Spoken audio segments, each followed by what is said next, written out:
Kodam 2, Sriwijaya menggelar kegiatan karya bakti dan pengobatan gratis di Museum AK Gani yang beralamat di Jalan MP Mangkunegara, Kelurahan Sukamaju, Kecamatan Sako, Palembang, Jumat tanggal 27 Oktober tahun 2023.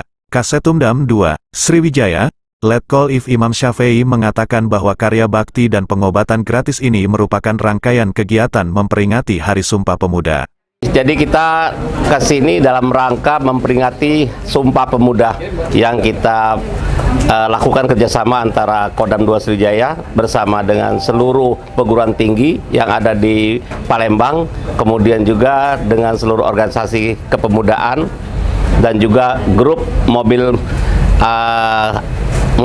kuno. Jadi rangkaian kegiatan kita, pertama pagi ini kita melaksanakan kegiatan karya bakti dan pengobatan massal untuk masyarakat di sekitar ini. Dan ini, tempat ini adalah Museum Dr. AK Gani, salah satu pencetus atau yang membawa Yong Sumatera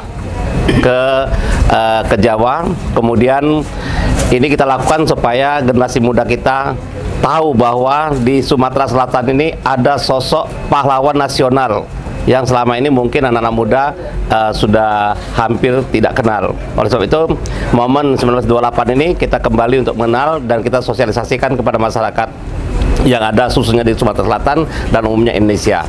Sementara itu, Ketua Yayasan Museum AK Gani Palembang, Priyanti Gani menyambut baik dengan kegiatan yang digelar oleh Kodam 2, Sriwijaya di Museum AK Gani Palembang. Ibu sangat berterima kasih bahwa ada perhatian khususnya dari Kodam 2 Sriwijaya.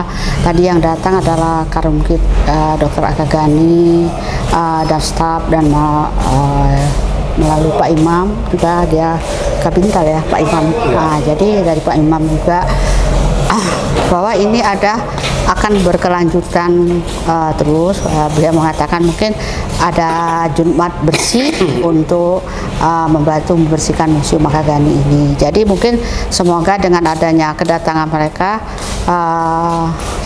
dinas-dinas yang terkait juga ikut berpartisipasi kembali. Dan walaupun kita sudah beberapa kali bekerja sama dengan beberapa komunitas, perguruan tinggi dan maupun Museum Bala Putra Dewa gitu kan, maupun museum yang lainnya gitu kan. Jadi alhamdulillah, pokoknya Ibu senang sekali, alhamdulillah, bahwa semoga nanti Panglimanya juga bisa datang gitu kan, petinggi-petingginya Kodam datang juga ke sini gitu kan. Ini ada awal langkah pertama untuk viralkan Museum AK Gani dari melalui karena Pak AK Gani kan seorang Mayor Jenderal kan, tentunya kembali lagi ke prajuritnya juga gitu kan. Ini dalam rangka 28 Oktober memperingati Hari Sumpah Pemuda, karena kan Pak AK Gani adalah salah satu pencetus dan pembiayaan Sumpah Pemuda pada saat itu. Reporter, Kurniawan, kameramen, Al-Hadi Farid, Palembang Express. Tekan subscribe, nyalakan lonceng notifikasinya dan ikutin media sosial Palpres lainnya.